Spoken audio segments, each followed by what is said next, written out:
दोस्तों 50 की उम्र के बाद जो सबसे पहला मिनरल आपको चाहिए वो है मैग्नीशियम। शरीर में 300 से भी ज्यादा केमिकल रिएक्शंस के लिए मैग्नीशियम की जरूरत होती है। एग्जाम्पल के लिए प्रोटीन सिंथेसिस, मसल और nerve function, blood glucose control, blood pressure regulation, energy production और ग्लाइकोलाइसिस। मैग्नीशियम बॉडी में हड्डियों को बनाता है, डीएनए को बनाता है और हेल्दी इम्यून सिस्टम को सपोर्ट करता है। ये हार्ट बीट को स्टेडी रखता है, हड्डियों को स्ट्रांग बनाकर रखता है और विटामिन डी को एक्टिव फॉर्म में कन्वर्ट करता है ताकि बॉडी विटामिन डी का यूज कर सके। इसलिए 50 की एज के बाद आपको इसकी बहुत ज्यादा आवश्यकता है। 50 की उम्र के बाद दूसरा मिनरल आपको चाहिए मैंगनीज। ये हड्डियों को बनाता है, कनेक्टिव टिश्यूज को बनाता है और ब्लड क्लॉटिंग फैक्टर्स को बनाता है। ये फैट और कार्बोहाइड्रेट का मेटाबॉलिज्म करता है और ब्रेन के नॉर्मल फंक्शन के लिए और नॉर्मल नर्व फंक्शन के लिए जरूरी है। ये वेन्स को चौड़ा करता है ताकि ब्लड फ्लो आसानी से हो सके, इसलिए आपको मैंगनीज की भी जरूरत है। तीसरा मिनरल जो आपको चाहिए 50 की एज के बाद वो है फास्फोरस। फास्फोरस एटीपी बनाने में मदद करता है। एटीपी एक ऐसा मॉलिक्यूल है जो बॉडी में एनर्जी को स्टोर करता है। फास्फोरस शरीर में प्रोटीन्स को बनाता है जो सेल्स और टिश्यूज को रिपेयर करते हैं, ग्रो करते हैं और इनकी मेंटेनेंस करते हैं। फास्फोरस शरीर में डीएनए को बनाता है और आरएनए को बनाता है, इसलिए 50 की उम्र के बाद आपको इसे जरूर खाना चाहिए। चौथा मिनरल आपको चाहिए कॉपर।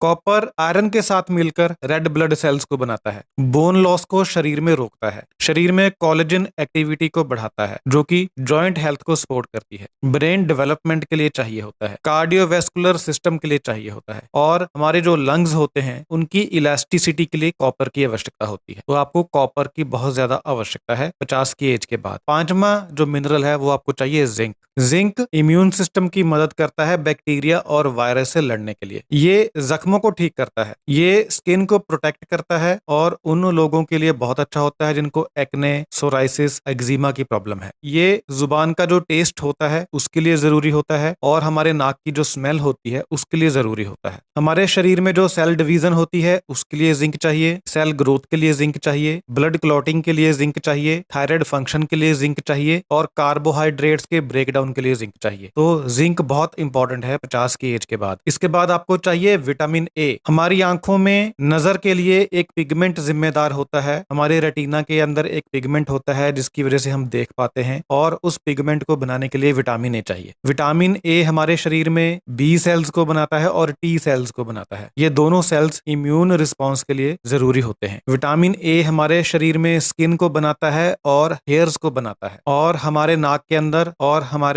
साइनस के अंदर एक मक्कस मेम्ब्रेन होता है, उसकी हेल्थ के लिए विटामिन ए आवश्यक होता है। तो 50 की एज के बाद आपको विटामिन ए की कमी भी नहीं होनी चाहिए। अगला विटामिन आपको चाहिए विटामिन D3। हड्डियों के अंदर पुराने सेल्स को हटाकर नए सेल्स बनाने के लिए विटामिन डी जरूरी होता है। मसल्स की स्ट्रेंथ के लिए विटामिन डी जरूरी होता है, इम्यून फंक्शन के लिए विटामिन डी जरूरी होता है और हेल्दी स्किन के लिए विटामिन डी जरूरी होता है। Vitamin D inflammatory bowel disease को बचाता है, नहीं होने देता, हार्ट डिजीज को रोकता है और इन्फेक्शियस डिजीजेस को रोकता है। इन्फेक्शन वाली जो बीमारियां होती हैं उनको रोकता है, इसलिए आपको चाहिए विटामिन D3। अगला विटामिन आपको चाहिए vitamin B1। Vitamin B1 carbohydrates को एनर्जी में बदलने के लिए जरूरी होता है, मसल्स को कॉन्ट्रैक्ट करने के लिए जरूरी होता है, नर्व सिग्नल्स के लिए जरूरी होता है, हार्मोनल बैलेंस के लिए जरूरी होता है, किडनी प्रॉब्लम्स को दूर रखने के लिए जरूरी होता है, सर्कुलेशन प्रॉब्लम्स को दूर रखने के लिए जरूरी होता है, हार्ट डिजीज के रिस्क को कम करने के लिए जरूरी होता है और मेमोरी के लिए जरूरी होता है, इसलिए ये आपको जरूर खाना है। अगला विटामिन जो आपको चाहिए वो है vitamin B2। Vitamin B2 body में कार्बोहाइड्रेट का मेटाबॉलिज्म करता है, फैट का मेटाबॉलिज्म करता है और प्रोटीन का मेटाबॉलिज्म करता है और इनको ग्लूकोज में बदलता है,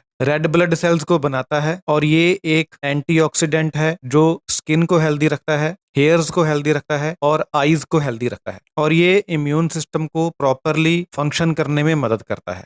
विटामिन B2 शरीर की मदद करता है आयरन को अब्जॉर्ब करने के लिए, फॉलिक एसिड को अब्जॉर्ब करने के लिए, विटामिन B1, B3 और B6 को अब्जॉर्ब करने के लिए और फिर इनको बॉडी में एक्टिवेट करने के लिए, इसलिए आपको विटामिन B2 बहुत आवश्यक है आपके लिए।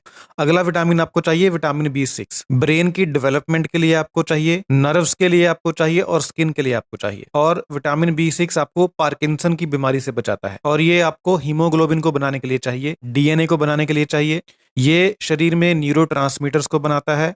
न्यूरोट्रांसमीटर्स ऐसे केमिकल्स होते हैं जो शरीर में सेल्स के बीच में सिग्नल के आदान प्रदान के लिए चाहिए होते हैं। और विटामिन B6 शरीर में 100 से भी ज्यादा एंजाइम रिएक्शंस में इन्वॉल्व होता है, इसलिए इसकी बहुत ज्यादा जरूरत होती है। 11वां विटामिन आपको चाहिए विटामिन B12। ये आपको चाहिए डीएनए बनाने के लिए और डीएनए को रेगुलेट करने के लिए। ये आपको चाहिए रेड ब्लड सेल्स को बनाने के लिए, व्हाइट ब्लड सेल्स को बनाने के लिए और प्लेटलेट्स को बनाने के लिए।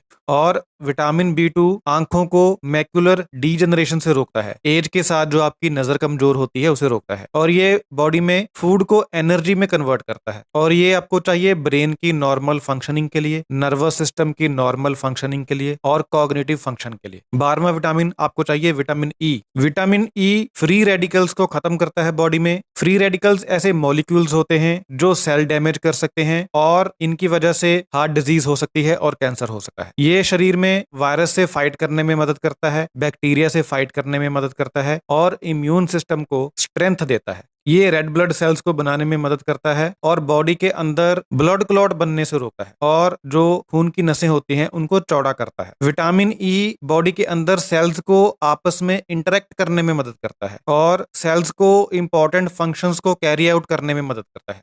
और ये बॉडी को विटामिन K को यूज करने में मदद करता है, इसलिए ये बहुत इंपॉर्टेंट विटामिन है। 13वां विटामिन आपको चाहिए बायोटिन, जो कि है विटामिन B7। ये फूड को एनर्जी में कन्वर्ट करता है, हेयर्स को और नेल्स को स्ट्रेंथ देता है। ये बॉडी में फैटी एसिड्स को और ग्लूकोज को बनाने में मदद करता है, जिनका इस्तेमाल बॉडी फ्यूल के तौर पे करती है। अगर बॉडी में बायोटिन की कमी है तो इससे स्किन रैशेज हो सकते हैं, हाई कोलेस्ट्रॉल हो सकता है और हार्ट प्रॉब्लम हो सकती है। तो ये जो 13 विटामिन और मिनरल्स मैंने आपको बताए हैं, ये 50 की उम्र के बाद आपको बहुत ज्यादा इनकी जरूरत है अगर आप बुढ़ापे से बचना चाहते हैं। अब मैं आपको थोड़ा सा बताता हूँ कि सप्लीमेंट में और मेडिसिन में क्या अंतर होता है, क्योंकि ये जो मैंने आपको विटामिन और मिनरल्स बताए हैं इनको आप ले सकते हैं सप्लीमेंट के माध्यम से। जो सप्लीमेंट होते हैं, मतलब जो विटामिन की गोलियां होती हैं, वो दवा नहीं होती, वो एक तरह का फूड ही होता है। जैसे आप भोजन खाते हैं उसी तरीके से सप्लीमेंट होते हैं, ये भोजन का ही रूप होते हैं, तो ये मेडिसिन नहीं होती। ये विटामिन और मिनरल हमें अपने भोजन से नहीं मिल पाते क्योंकि हमारा जो भोजन होता है वो डाइवर्सिफाइड नहीं होता और 50 की उम्र के बाद हमारी बॉडी के अंदर जो एब्जॉर्प्शन है वो कम हो जाती है। इसलिए आपको इन्हें सप्लीमेंट के रूप में या कहें कि